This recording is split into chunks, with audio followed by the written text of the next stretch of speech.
Module 1, Lecture C, Logic and Control.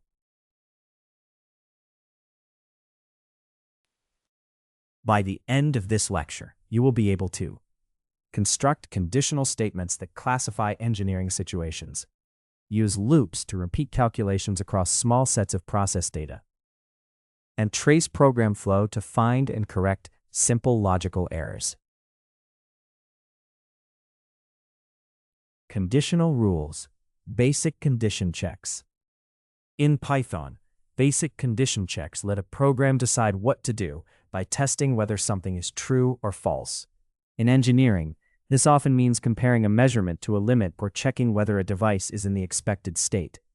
These logical checks help programs respond clearly, such as continuing normal monitoring or flagging a value for review. A basic condition check should be clear, precise, and easy to evaluate as true or false. It may compare values, test equality, or identify when a reading differs from an expected setting. The condition must accurately match the rule it represents, such as a limit being exceeded or an inspection being needed, so the resulting decision is reliable and unambiguous. When writing basic condition checks, focus on boundary values, data quality, and the exact wording of the rule. A value at a limit may be acceptable, while one just beyond it is not, depending on the standard. Checks should also catch blank or faulty sensor readings before using the data. Handling these cases helps keep decisions accurate and consistent with professional judgment.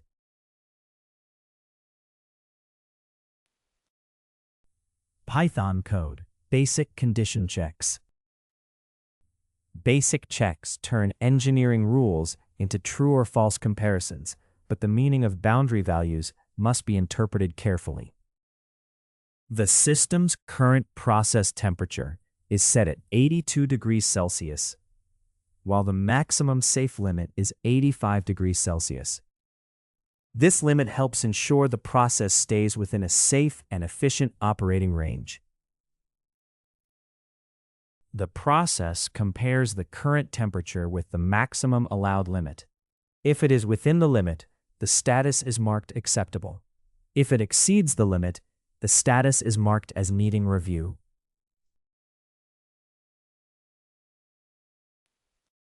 The code reports the current temperature status to show whether it is within acceptable limits. It then reports a pipe pressure of 128 pounds per square inch and sets 120 as the lower warning threshold. The acceptable pressure range is set from 120 to 150 psi. Since the current pressure is 128 psi, it falls within those limits and is classified as inside range. This indicates the pressure is operating within safe parameters.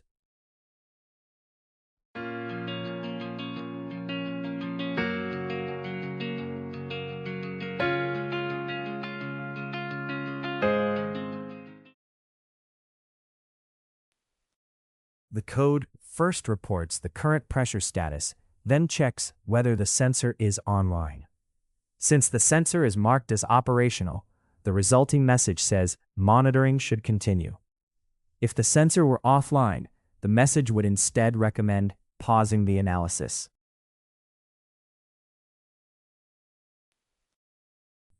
The program first reports the sensor decision indicating whether monitoring should continue. It then checks a boundary value of 85 against the maximum allowed value. If the boundary is within the limit, its status is marked as still permitted. Otherwise, it is marked as too high. The code reports whether the boundary condition remains within allowed limits, then prints a final summary confirming that all checks are complete. This summary covers temperature, pressure, sensor status, and boundary rules, giving a clear trace of what was evaluated. The script performs basic engineering status checks for temperature, pressure, and sensor availability. It confirms whether the temperature is within the allowed maximum, whether pressure is inside its defined range, and whether an online sensor allows monitoring to continue. It also verifies that a temperature exactly at the maximum limit is still acceptable. then prints the resulting system status. Condition chains. A condition chain checks multiple conditions in a set order and chooses the first one that matches. This is useful in engineering when measurements like temperature or pressure need to be classified into meaningful categories. Once a match is found, the program applies that result and skips the remaining checks, making procedures and safety thresholds consistent in program logic. In a condition chain, order matters because the first true check determines the outcome. Place urgent or specific cases before broad ones, or a general condition may hide important warnings such as low tank levels. Careful ordering keeps the program's logic consistent with how engineers reason about limits and ranges. Condition chains make program assumptions explicit, especially when classifying equipment such as pump status. Each branch should match the intended engineering judgment, and the final fallback should handle any values that do not fit the earlier rules. Because errors can come from overlapping conditions or poorly placed thresholds, testing with sample values helps confirm that the program's decisions are reliable before they are used in larger calculations or control systems.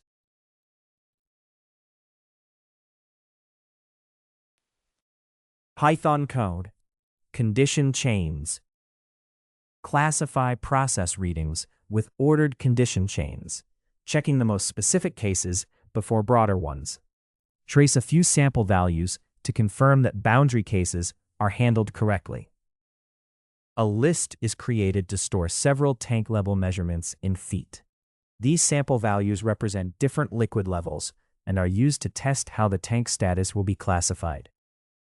The classify tank level function takes a tank level in feet and first checks whether the value is below 0. If it is, the reading is treated as invalid, and the function reports a sensor fault. The code checks whether the tank level has dropped below 2 feet, treating this as an urgent safety condition. If it has, the function returns a shutdown message so action can be taken immediately to prevent damage or hazards.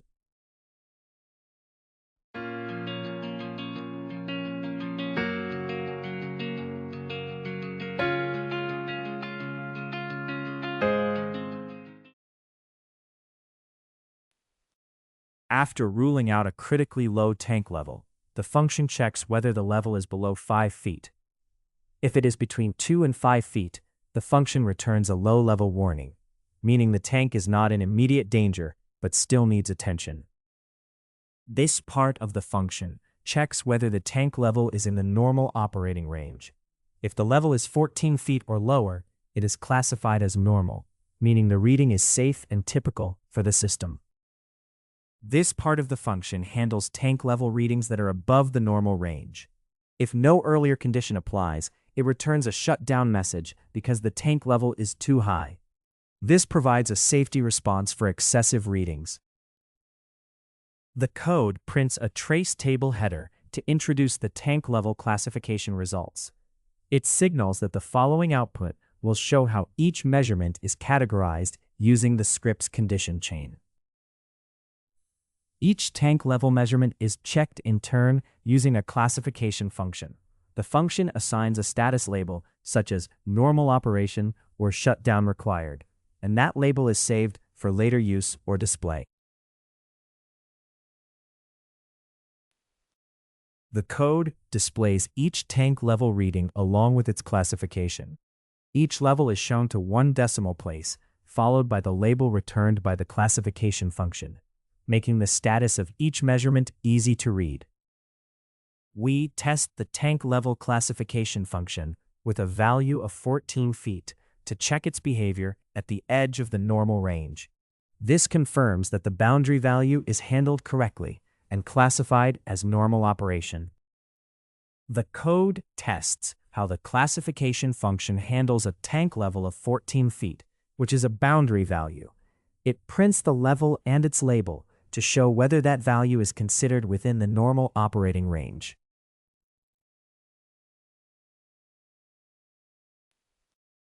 This script classifies tank levels in feet into states such as sensor fault, low or high shutdown, low warning, or normal operation. It applies the conditions in a careful order so specific cases are handled before broader ones. When run, it prints each level with its classification and confirms that the 14-foot boundary is treated as normal operation, helping verify the edge case logic. Branching decisions. Branching lets a program choose different actions based on conditions. In engineering, this supports human-like classifications, such as judging whether temperature or pressure readings are normal, concerning, or unsafe. By defining these boundaries clearly, programs can respond appropriately and help systems operate safely and correctly. When designing branching decisions, decide which categories matter and evaluate them in the right order. Put specific or safety-critical conditions before broader checks, because the first matching branch often controls the result. The sequence should reflect the engineering logic, with branches that are mutually exclusive and cover all important cases to avoid misclassification. Engineering programs must handle branching decisions carefully, especially near limits and thresholds. Small differences, such as whether a reading is at a maximum or just below a setting, can change the program's outcome. Clear decision rules and careful tracing of inputs through each branch help ensure the program classifies situations consistently and matches professional judgment.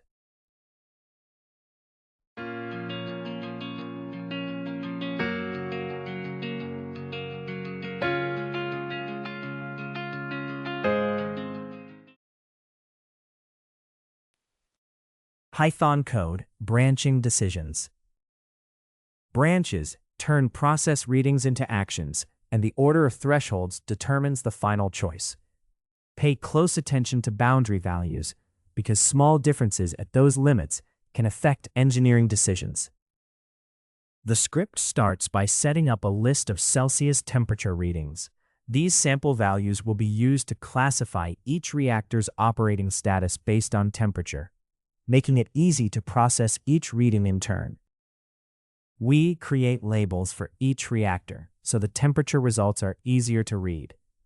Each temperature can then be linked to the correct reactor when the results are classified and printed. The classifying temperature function takes a Celsius value and checks whether it is above 90 degrees. If it is, the function treats this as a dangerous condition and returns a message that shutdown is required. This code checks whether the temperature has reached the warning range starting at 80 degrees Celsius. If it has, the function returns a warning status to show the temperature is elevated. This helps flag problems that need attention before they become critical. This code treats temperatures at or below 75 degrees Celsius as normal. Because 75 is the boundary for normal operation, the function returns a normal status even when the temperature is exactly at that limit. Temperatures above that point are handled as elevated. This part of the function handles temperature readings that do not fit the shutdown, warning, or normal ranges. For these values, it returns a message to monitor closely, meaning the reading needs attention but is not immediately critical. This keeps the decision logic complete for all possible temperatures. The code prints a short heading to introduce the temperature classification results. This helps listeners understand that the following output shows how different temperature readings are categorized. The program pairs each reactor label with its temperature, then sends each temperature to the classify temperature function. That function applies the predefined thresholds and returns a status. The output shows each reactor's label, temperature in Celsius, and classification in a clear, organized way. The example tests how a temperature of 75 is classified. It passes this value to the classify temperature function, stores the return status, and then prints a message showing both the temperature and its classification. The script reviews temperature readings from 4 reactors and classifies each one using fixed safety thresholds. A helper function labels readings as normal, needing monitoring, warning, or shutdown, and prints the result with the reactor label. Readings above 90 require shutdown. Readings from 80 to 90 trigger a warning, and 75 or below is normal, including the boundary case of 75 degrees. Loop patterns. For loop basics. A for loop in Python is used to repeat the same action for each item in a collection.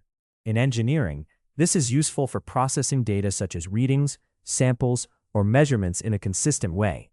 The loop handles one item at a time, then moves to the next, making programs shorter, clearer, and less prone to copy and paste errors. A for loop is useful when the number of repetitions is known or follows a clear sequence. It lets engineers process data points, such as pressure or vibration readings, one at a time, using the same logic each time. By focusing on the current item, the loop supports clear, consistent work across a set of measurements. In a for loop, indentation and placement determine when instructions run. Statements inside the loop repeat for each item, while statements after the loop run only once after all items are processed. For example, handling each temperature reading belongs inside the loop, but giving a final summary belongs after it. Understanding this difference helps prevent accidental repetition and makes program flow easier to trace.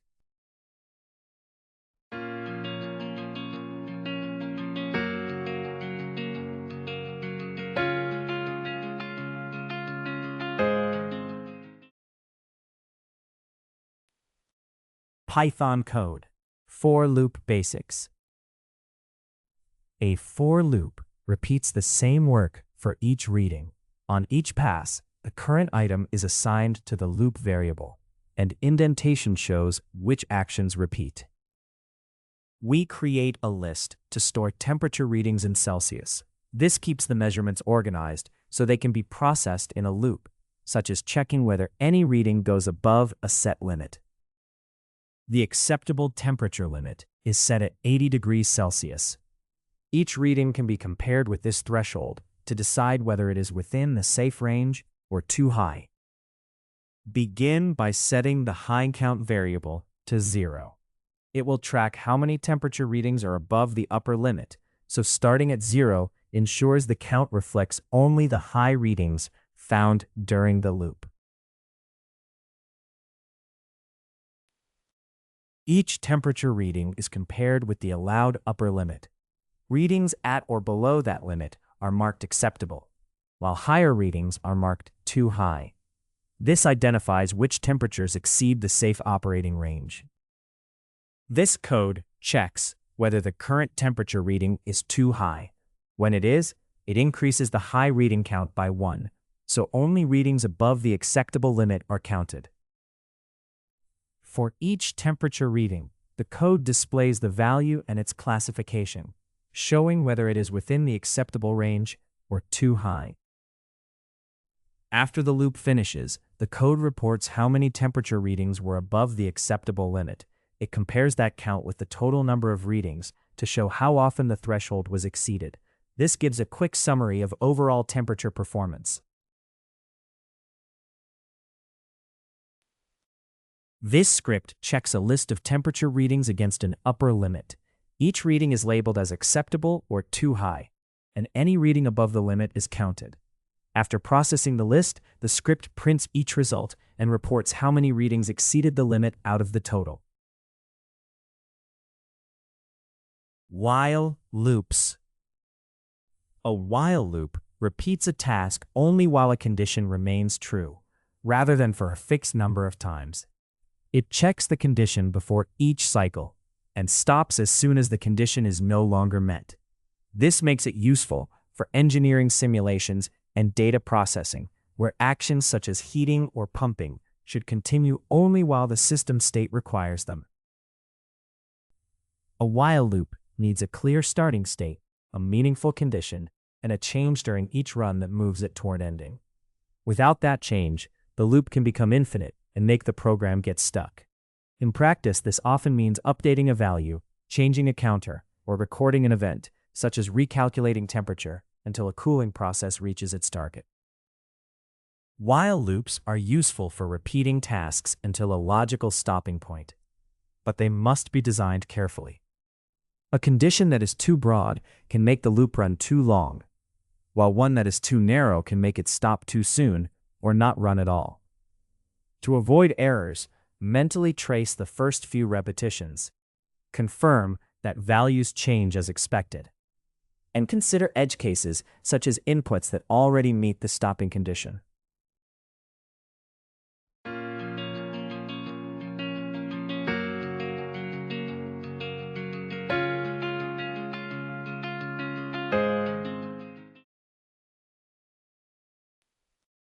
Python code. While loops. Model a cooling tank process by using a while loop that continues until the process is complete. As the loop runs, trace each update carefully to understand how the tank's state changes over time. The cooling tank simulation starts with a tank temperature of 86 degrees Celsius and a target of 60 degrees Celsius. It uses a cooling rate of 7.5 degrees per step, with each step lasting 5 minutes.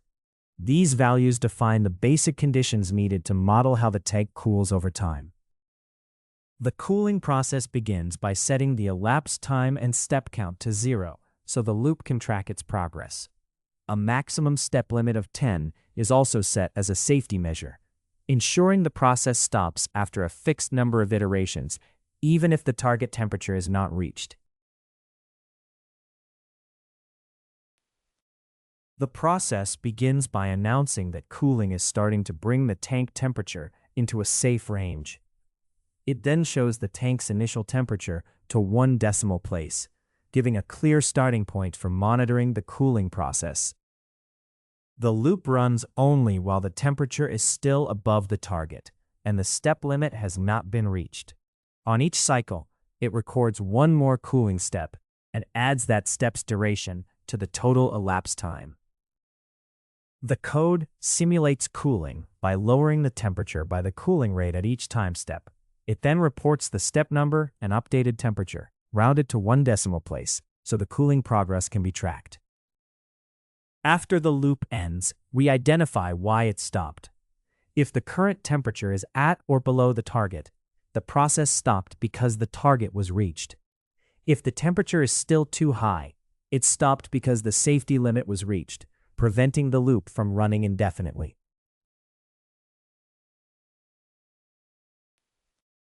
The code gives a brief summary of the cooling loop after it finishes.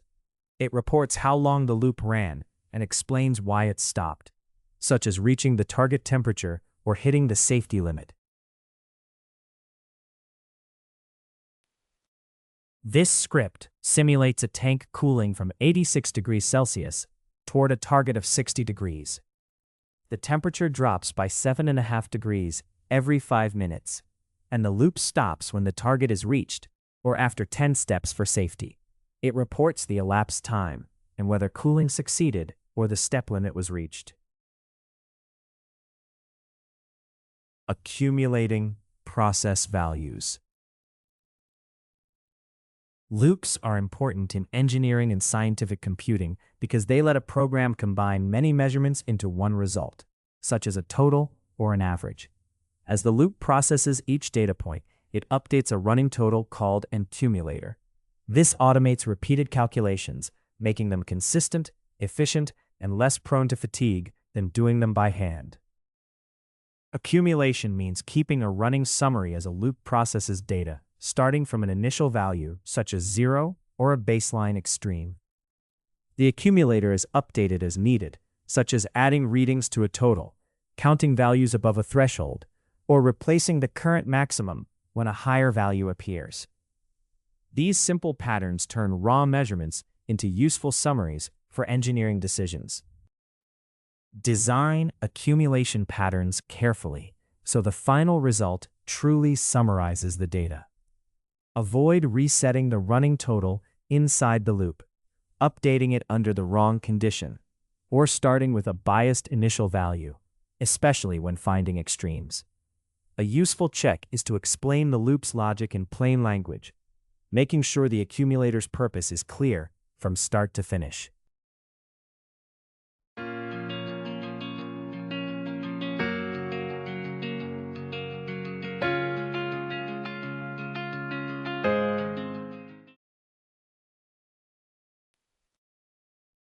Python code, accumulating process values. Loops can create concise summaries of a process by repeating measurements and tracking results over time. An accumulator stores the running result, such as the total flow from several pipes. A list of flow rate readings in gallons per minute is created using 4 floating point values.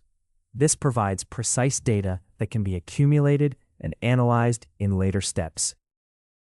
Start the total flow at 0, so each new flow reading can be added accurately. This gives the accumulation a clean starting point and keeps the running total equal to the sum of all readings processed so far. To find the total flow, go through each flow rate and add it to a running total. This accumulator grows with each value, giving the sum of all flow rates in the list. Use the length function on the flow rate list to count the total readings. This count is needed to calculate the average flow rate correctly and helps prevent division errors.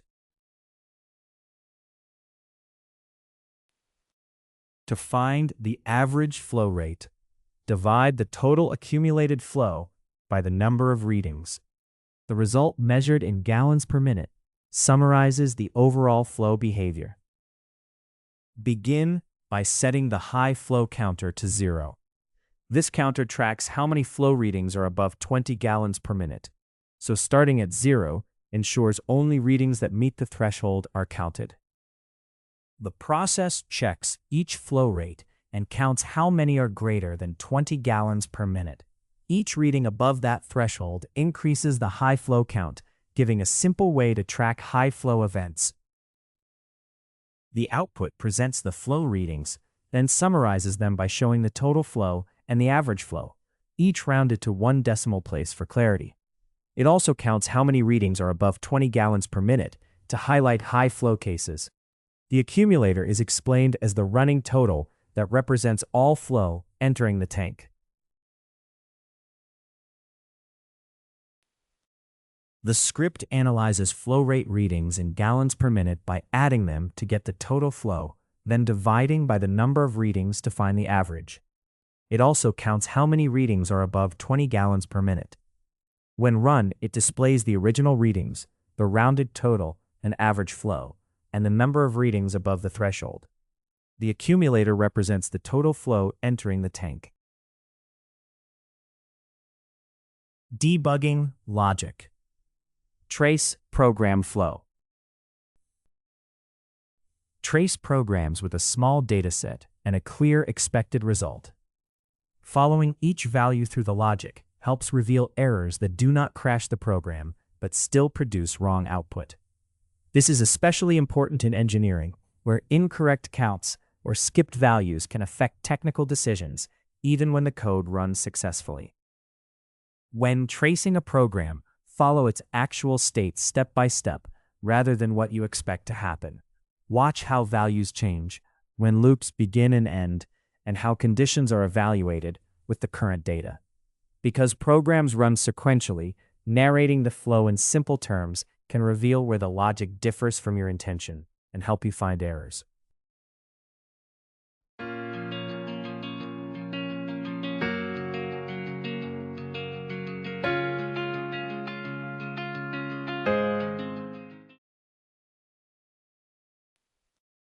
Python code.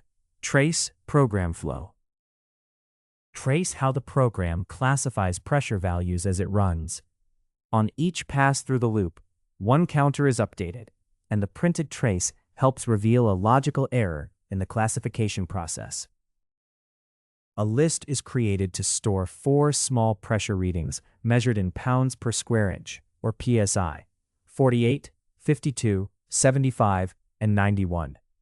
These values can then be analyzed and classified against predefined pressure limits. We define the acceptable pressure range as 50 to 90. Readings below this range are considered low, readings within it are acceptable, and readings above it are high. These limits help identify pressure values that may need attention. The program starts by setting up a counter for pressure readings that fall outside the acceptable range. It then announces that it will trace the flawed logic, preparing us to see how each reading is processed and where the classification may go wrong. The program goes through each pressure reading measured in PSI and prints a message showing which value is being checked. This helps trace the program's flow and see how each reading moves through the conditional logic. The logic marks a pressure reading as acceptable whenever it is above the low limit. This is too broad because it does not also check whether the pressure is below the high limit. As a result, pressures that are too high could be incorrectly classified as acceptable. This code checks whether the current pressure reading is above the high limit. If it is, the pressure is marked as high, so it can be handled appropriately. This prevents overly high pressures from being mistakenly treated as acceptable. If no earlier condition applies, the code classifies the pressure reading as low. This indicates the reading is below the acceptable range and may need attention. This code checks whether the current pressure status is outside the acceptable range. If it is, it increases a review count by 1, helping track pressure readings that may need engineering attention. The code prints the status assigned to each pressure reading, such as acceptable, high, or low. This makes it easier to trace the program's decisions and check whether the classification logic is working correctly. The code shows how many pressure readings were wrongly flagged because of a flaw in the condition order. A reading of 91 psi was misclassified because the general acceptable range was checked before the high pressure condition. This demonstrates why more specific cases should be tested before broader ones. First, the attention count is reset to 0, so the corrected logic can accurately track pressure readings outside the acceptable range. A message is then printed to mark the start of this corrected trace, making its results easy to distinguish from the earlier flawed version. The process checks each pressure reading and first determines whether it is above the high limit. Any reading that exceeds that limit is marked as high, ensuring it is flagged correctly and not mistaken for an acceptable value. This code checks whether the pressure reading is below the allowed low limit. If so, it marks the pressure status as low, flagging readings that need attention. The else statement classifies any pressure reading that is not too high or too low as acceptable. This keeps readings within the allowed range from being flagged unnecessarily, so the code can focus attention only on values that need it.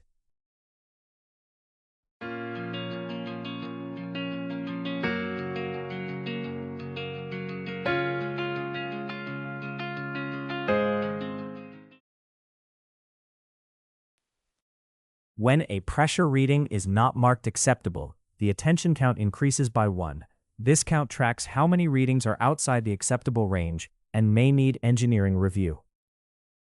The program then prints the corrected count of pressure readings outside the acceptable range. This confirms that the fixed logic now properly identifies which readings need further engineering attention. This example shows how the order of conditional checks can cause a logical error.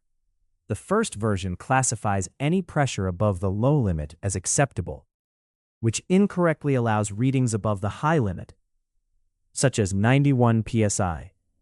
By checking the high limit first, the script correctly identifies pressures that need attention. The corrected attention count shows why condition order matters for accurate classification. Tracing branch outcomes means checking which path a program takes when it reaches a decision. Unexpected results often happen because the program chose an unintended branch, not because the calculation itself was complex. By observing which conditions are tested and which branch runs, Debugging becomes a systematic process rather than guesswork.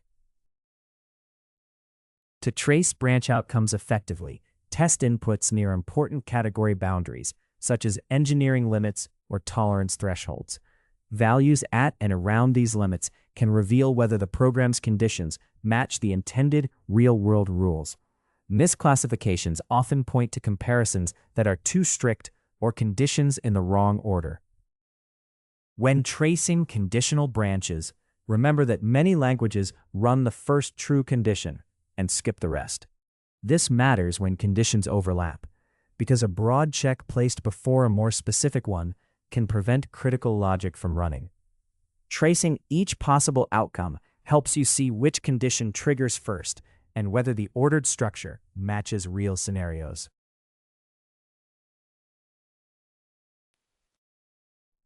Python code. Trace branch outcomes. Use boundary process readings to trace which branches a program follows, then compare the intended decision path with the actual one. Keep the results brief and focused so they are useful for classroom debugging. We create a set of Celsius temperature readings near safety thresholds to test how classification logic handles boundary cases. This helps evaluate whether the code makes reliable decisions when values are close to important limits. The flawed status function classifies a Celsius temperature, but its logic is too broad. It returns a warning for any temperature of 80 or higher, which also captures more extreme values. Because of this, higher temperatures cannot reach any later check that might produce a more critical response. The corrected classifier marks any Celsius temperature of 95 or higher as critical. This stricter condition order ensures high temperatures are categorized correctly and avoids the flaw in the earlier version. If none of the earlier conditions apply, the else block returns normal branch. This means the temperature does not require a warning or critical status, so it is classified as normal. It acts as the default case, ensuring every input produces an output.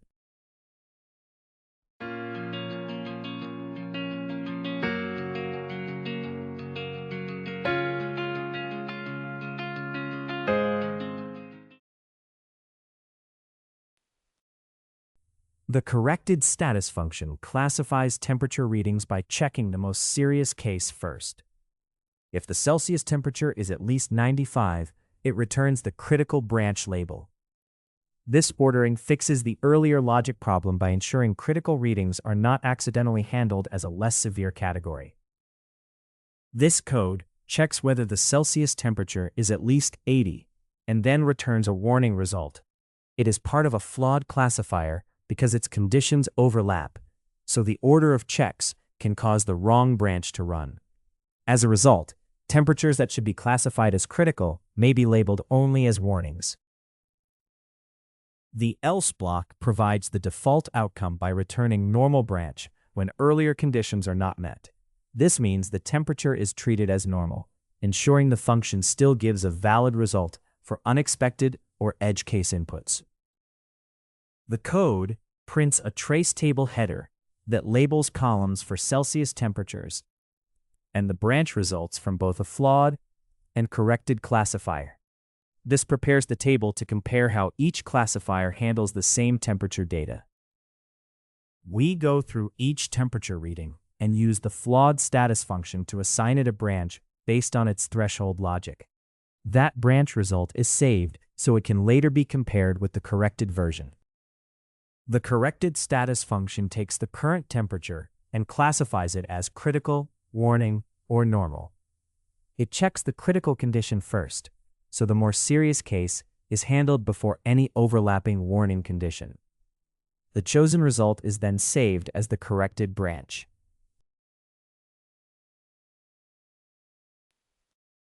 A formatted line is used to compare each temperature reading with the outputs of the flawed and corrected classifiers. The temperature and flawed result are given fixed width spaces so the columns align neatly, followed by the corrected result. This makes the two classifier outcomes easy to compare side by side. The output displays each temperature reading alongside the results from both the flawed classifier and the corrected classifier. By aligning these results for comparison, it makes the difference between the two classification approaches clear. The code highlights a key debugging lesson. A warning condition that is too broad can hide a more important condition. It shows why decision logic must check conditions in the right order and make each condition precise. This example shows why the order of conditions matters in decision-making code. A flawed temperature classifier checks for warning levels before critical ones, so some critical readings are mislabeled as warnings. The corrected version checks for critical temperatures first and classifies them accurately. The key lesson is that overlapping conditions must be ordered carefully, or serious cases can be hidden during debugging. Fixing logic errors. Logic errors can let a program run normally while still producing wrong results because its decisions do not match the intended logic. To debug them, first state clearly in plain language what the program should do. Then compare each condition in action against that expectation. This keeps the focus on correcting the reasoning rather than making random changes. To fix a logic error, use evidence instead of guessing. Trace the program to find where its behavior first differs from what you expected. Then make the smallest change needed to correct the logic. Common causes include boundary conditions or loop start, stop, and update points. Afterward, test typical, boundary, and unusual cases to confirm the fix is reliable. Effective logic debugging starts with clearly defining how decisions should work before changing the code. Use simple test cases with predictable results to reveal where the logic fails. Then check that the fix works across realistic inputs, not just one case.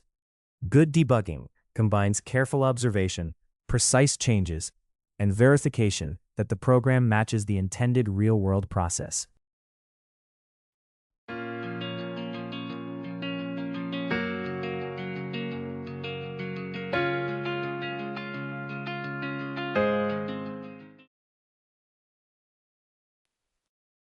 Python code.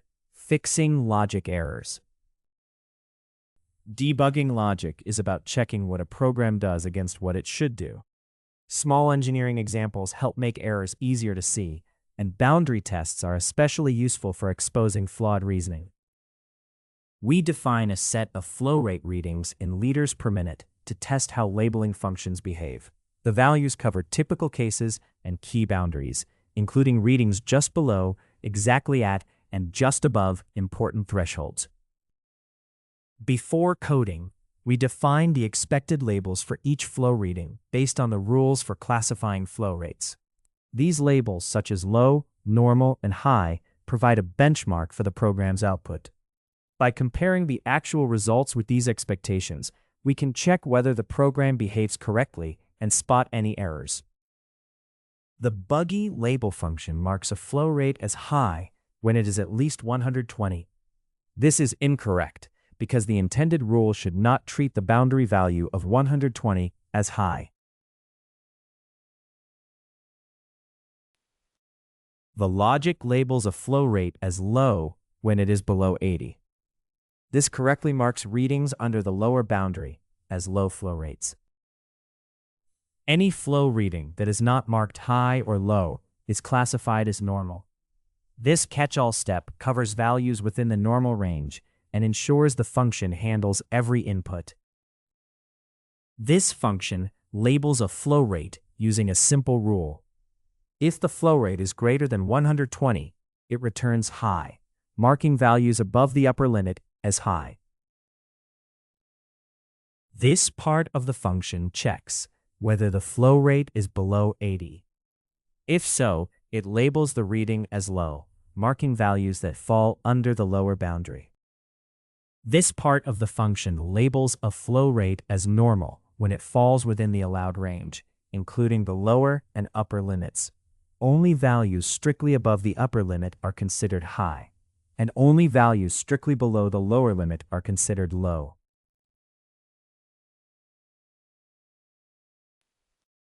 We create a list of labels by applying the buggy label function to each flow reading. This produces a set of labels based on the flawed logic, which can then be compared with the expected labels to find mismatches. The process begins by setting up an empty collection to record any mismatches between expected and actual flow labels. The program then loops through the flow readings while tracking each reading's position, so it can retrieve the matching expected label. This makes it possible to compare each actual result with what was expected and identify where the labeling logic may be wrong. The process compares each buggy label with the expected label for the same flow rate. When they differ, the flow rate, expected label, and actual label are recorded as a mismatch. This helps pinpoint where the buggy function's labeling logic is wrong. We create a new set of fixed labels by applying the corrected label function to each flow reading. This checks that the updated logic now assigns the right label to every reading using the intended rules.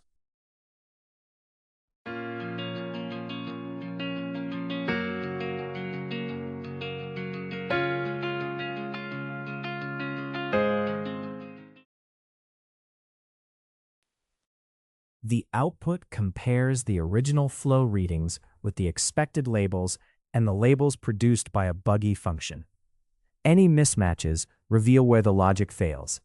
After applying the corrected function, the labels are printed again and checked against the expected results to confirm the error has been fixed. This script shows how to find and fix a logic error in a function that labels flow readings as low, normal, or high. The bug mislabels readings at the upper boundary, especially 120 liters per minute, by treating them as high instead of normal. After adjusting the boundary condition, the corrected function matches the expected labels for all readings. The example highlights why boundary cases must be handled precisely in logic functions.